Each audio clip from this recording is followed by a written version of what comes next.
ন্যাদোস মাছ ফিরিয়ে আনতে উদ্যোগ জয়গোপালপুরে। প্রত্যন্ত সুন্দরবনের বাসন্তী ব্লকের জয়গোপালপুর গ্রামে স্বনির্ভরতার এক অনন্য উদ্যোগ শুরু হয়েছে। প্রায় আড়াই দশক ধরে এলাকার তপশিলি জাতি এবং উপজাতি পরিবারের মানুষদের বিকল্প জীবিকা গড়ে তুলতে কাজ করছে জয়গোপালপুর গ্রাম বিকাশ কেন্দ্র। এবার সেই প্রয়াসে যুক্ত হলো লুপ্তপ্রায় দেশীয় মাছের প্রজাতি, বিশেষ করে সুস্বাদু ন্যাদোস মাছ ফিরিয়ে আনবার পরিকল্পনা। স্থানীয় মৎস্য চাষীদের হাতে কলমে প্রশিক্ষণ দিতে ইতিমধ্যে হর্টিকালচার কেন্দ্র তৈরি হয়েছে এবং সেখানে সিআইএফআরআই এর বিজ্ঞানীদের তত্ত্বাবধানে দেশীয় মাছ যেমন ন্যাদোস, সরল পুঁটি, কই, ট্যাংরা, মাগুর চাষের কৌশল শেখানো হবে। প্রশিক্ষণ শিবিরে এলাকার 550 জন মাছ চাষী অংশ নেন, যাদের মধ্যে 350 জন তপশিলি উপজাতি এবং 200 জন তপশিলি জাতি সম্প্রদায়ের। প্রশিক্ষণ শেষে প্রত্যেককে 6 কেজি করে মাছের চারা এবং 2 বস্তা মাছের খাদ্য বিতরণ করা হয়। এদিন উপস্থিত ছিলেন সিআইএফআরআই এর সিনিয়র বিজ্ঞানী ডক্টর প্রণয় পরিয়া, মাছ বিশেষজ্ঞ ডক্টর দিবাকর ভক্ত, ডক্টর সুমন কুমারী, ডক্টর লিওন থম লুইয়ার এবং জয়গোপালপুর এই গ্রাম বিকাশ কেন্দ্রের মুখ্য অধিকর্তা বিশ্বজিৎ মহাকুর।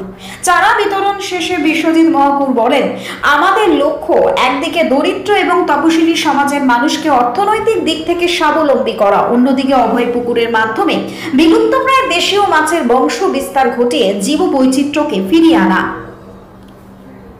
বাসন্তী থেকে সুভাষ চন্দ্র দাসের রিপোর্ট, টার্গেট বাংলা নিউজ। মাছ পেলেন? রুই মাছ, কাতলা। কতটা পেলেন? 5 কিলো। 5 কিলো। এটা কি করবেন? কি পুকুরে ছাড়বো। নিজেই চাষ করবেন? হ্যাঁ। কতদিনে এটা বিক্রি করতে পারবেন? আপাতত 6 মাস। 6 মাস। এই যে মাছটা নিলেন, এর খাবার জোয়ান কিভাবে দেবেন? খাবার সকাল সন্ধ্যা করে ছড়িয়ে দেবো। খাবার কি নিজে কিনবেন না সংস্থা থেকে দেওয়া হয়েছে? সংস্থা থেকে দেওয়া হয়েছে। কতটা করে খাবার দেওয়া হয়েছে? খাবার দেওয়া হয়েছে 80 কিলো। 80 কিলো করে। মানে এতে কতটা স্বনির্ভর হবে বলে আশা করছেন? এটা মাছের ফলনের উপর নির্ভর করে মোটামুটি ভালোই হবে। মানে আপনি প্রশিক্ষণ নিয়েই চাষ করছেন তো? হ্যাঁ হ্যাঁ। তাহলে কি আশা করেন যে আগামী দিনে আর্থিকভাবে স্বাবলম্বী হবে? নাম কি আপনার? জয়গোপাল মাকুর। বাড়ি কোথায়? নফরগঞ্জ। মাছের দুটো হাড়ি করো। সুন্দরবনে অধিকাংশ মাছ প্রায় বিলুপ্তি, যেগুলো ছোট মাছ, তার মধ্যে ন্যাদোস মাছ আছে, মোরলা আছে, তোড়া মাছ আছে, ট্যাংরাও আছে। মানে কিভাবে ফিরিয়ে আনা সম্ভব? ফিরিয়ে আনা কীভাবে সম্ভব একটা বড় প্রশ্ন। প্রথম কথা হচ্ছে যে কৃষি ছাড়া তো মানুষ বাঁচবে না। তাই আমরা যদি বলি ধান চাষ বাদ দিয়ে মাছ চাষ করো, সেটাও সম্ভব নয়। কিন্তু চাইব ধান চাষ হোক, মাছ চাষও হোক। আজকে প্রাকৃতিক পরিবেশে মোরলা বা বিভিন্ন জাতীয় ট্যাংরার, বেশ কয়েকটা জাতীয় ট্যাংরা হারিয়ে গেছে।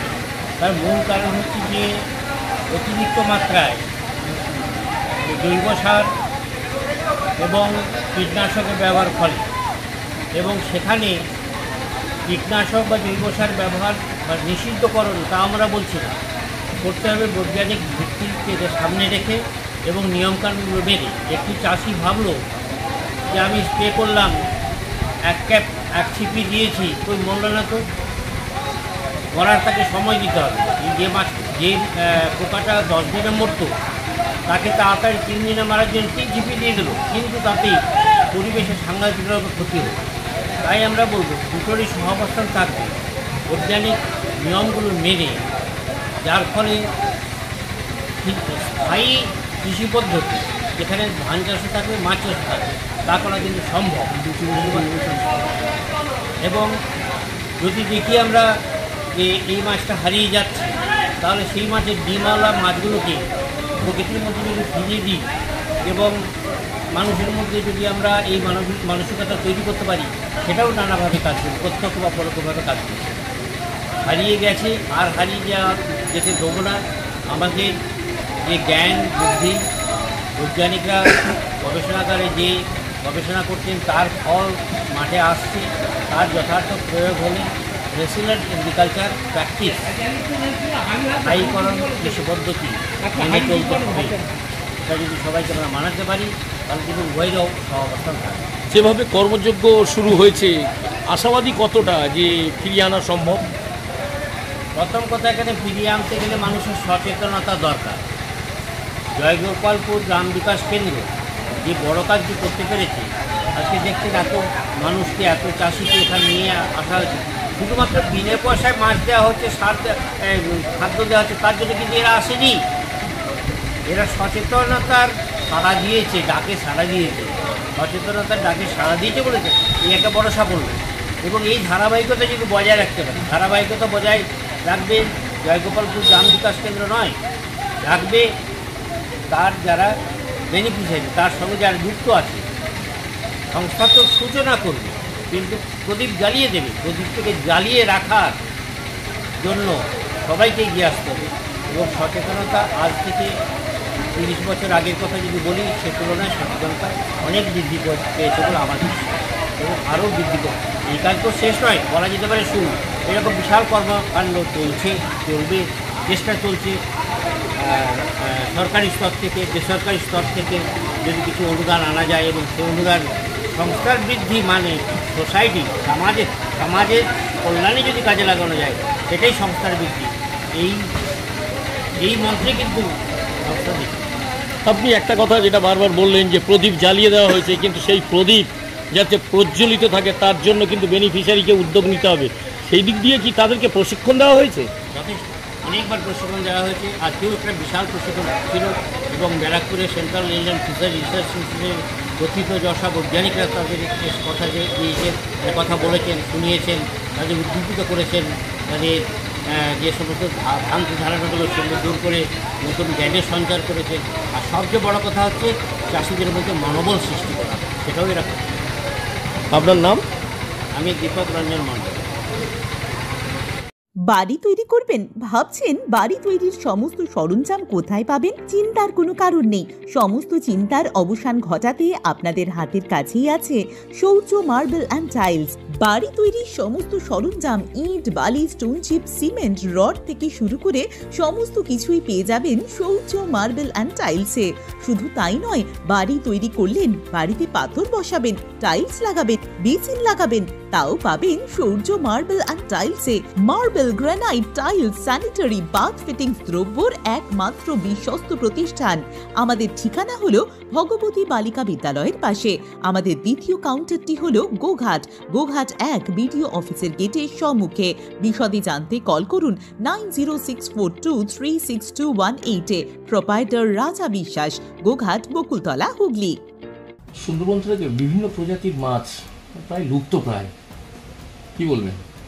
হ্যাঁ, এটা আমরা বেশ কিছু বছর ধরে দেখতে পাচ্ছি যে আমরা ছোটবেলায় খাল, বিল, বাঁওড়, তারপরে নানা রকমের ছোট জলাশয়ে যে সকল ছোট মাছ, যেমন পুঁটি মাছ, ন্যাদোস মাছ, প্যাকাল মাছ, কই, মাগুর, শিঙি, বেলে, চেলা মাছ, সরলপুঁটি, এইগুলো যে ছিল, এটা কিন্তু গরিব মানুষের একটা বিশাল একটা পুষ্টির যোগান ছিল গ্রামাঞ্চলে। কিন্তু সেইটা আজকের একদম আমরা দেখতে পাচ্ছি প্রায় নিঃশেষের পথে।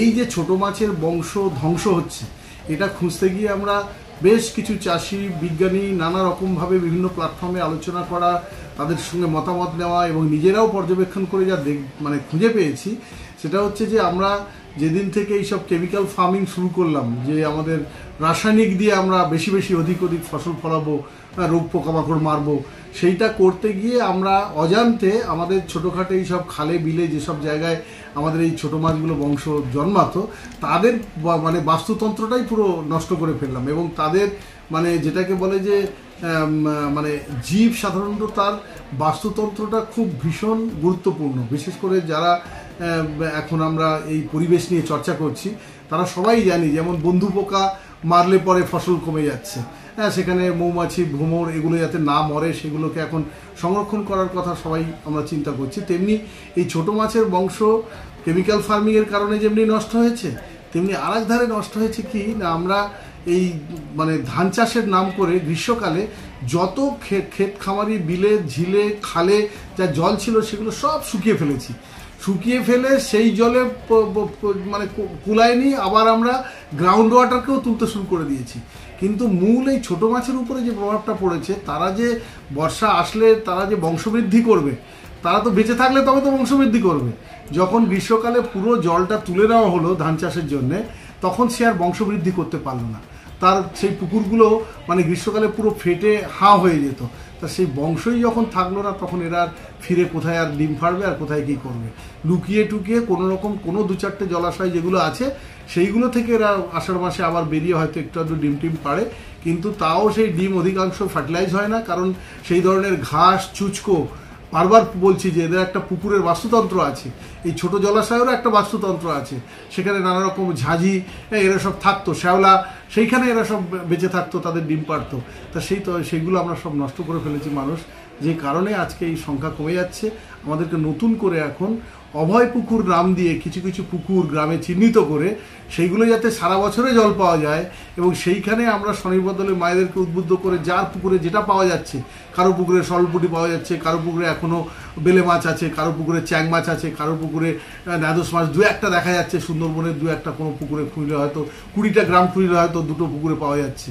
তা সেই সমস্তগুলো নিয়ে এসে আমরা এই অভয় পুকুরে তার বাস্তুতন্ত্রকে ঠিকমতো করে পালন করে সেখানে কোনো রকম কেমিক্যাল যাতে না যেতে পারে তার প্রোটেকশন নিয়ে আমরা এইগুলোকে অভয় পুকুর নাম করে আমরা সংরক্ষণ করছি। এখানে আমাদের পশ্চিমবঙ্গ সরকারের বায়োডাইভার্সিটি বোর্ড আমাদেরকে সাহায্য করেছে, এবং আরও ইচ্ছা আছে, আমরা একটা বড় প্রপোজাল জমা দিয়েছি পশ্চিমবঙ্গ বায়োডাইভার্সিটি বোর্ডকে, যে আমরা এখানে প্রত্যেকটা পঞ্চায়েতে এরকম যদি একটা করে অভয় পুকুর করতে পারি, তাহলে ওই হারিয়ে যাওয়া মাছগুলোকে আবার আমরা ওই সমস্ত জলাশয় এবং এই এলাকাতে ফিরিয়ে আনতে সমর্থ হব।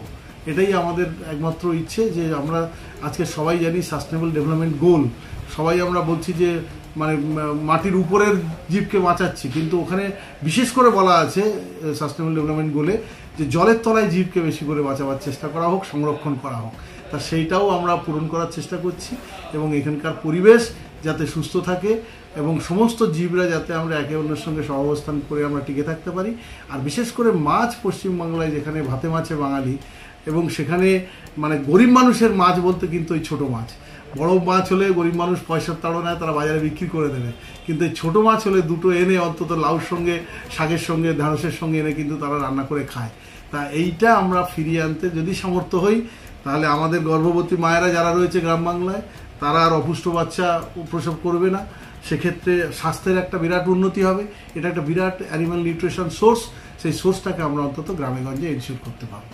কি মনে হয় কতটা আশাবাদী যে আগামী দিনে এই যে নাদোস মাছ এটা পুষ্টিকর এবং খুব সুস্বাদু, এই স্বাদকে ফিরিয়ে আনা সম্ভব হবে? হ্যাঁ, যদি বংশর মানে এটা তো একটা জেনেটিক ফ্যাক্টর, সুতরাং তার বংশ যদি বেঁচে থাকে তার জিনের বৈচিত্র্য নিয়ে, এবং তাহলে আমরা কিন্তু তাকে যদি আমরা লালন পালন করে ঠিক উপযুক্ত বাস্তুতন্ত্রের মধ্যে ফেলতে পারি, তাহলেও কিন্তু প্রজনন হবে এবং আমাদের আশা পূরণ হবে। আমরা ইতিমধ্যে ফিরে পেয়েছি মাগুর, শিং, কই ভীষণভাবে হারিয়ে গেছিলো, ঘুনি আটল প্রায় লোকে বসাতে আর যাচ্ছিল না, সেই ছিপ ফেলে ছোটোবেলায় মাছ ধরে যে কালীফটকা কেনা সেইগুলো আর সব বন্ধ হয়ে গেছে দিকে দিকে, কিন্তু আবার দেখছি আমরা দেশি ট্যাংরা, প্যাকাল মাছ, তারপরে আমাদের পুঁটি মাছ, কিছু কিছু পুকুরে মৌরালা মাছ, এগুলো কিন্তু ফিরে আসছে এবং এগুলোতে আস্তে আস্তে করে বংশ বৃদ্ধি হচ্ছে। বলা যায় আশার আলো দেখতে শুরু করেছে। হ্যাঁ, একদম, এটা তো নিশ্চয়ই, এবং ফিরিয়ে আনা সম্ভব, একবার অসম্ভব বলে কোনো কিছু নেই। আমরা তাদের পরিবেশটা যদি ঠিক করে দিতে পারি, তারা দেখা যাবে ঠিক আবার ফিরে ফিরে এসে সেই সবগুলো আবার বংশবৃদ্ধি করছে। আপনার নাম?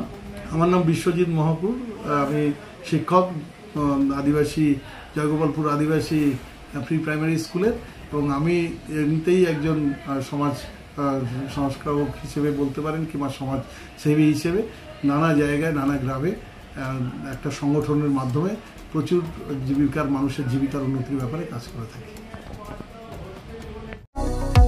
কোতুলপুরে সর্বপ্রথম এমআরআই পরিষেবা যুক্ত 110 বেডের মাল্টি স্পেশালিটি হসপিটাল হল মেডিকেয়ার জেনারেল হসপিটাল। স্বাস্থ্যসাথী মান্যতাপ্রাপ্ত এই হসপিটালে রয়েছে AC, non AC cabin, modern OT, ICCU, NICU, micro surgery, dialysis বিভাগ, ব্রেন ও spine surgery, cancer surgery, lift সহ নানান পরিষেবা। এছাড়াও রয়েছে সিটি স্ক্যান পরিষেবা যুক্ত নিজস্ব ডায়াগনস্টিক সেন্টার, ডক্টর চেম্বার্স, ওষুধের দোকান সহ 24 ঘন্টা অ্যাম্বুলেন্স পরিষেবা, 24 ঘন্টা অ্যাক্সিডেন্ট এমার্জেন্সি। রোগীর সুচিকিৎসা, সুপরিষেবা এবং সুস্বাস্থ্যই হল আমাদের মূল লক্ষ্য। ঠিকানা সরিষাদিঘি, কোতুলপুর, বাঁকুড়া। যোগাযোগ নম্বর 9434216662 অথবা যোগাযোগ করুন 9732212924 এই নম্বরে।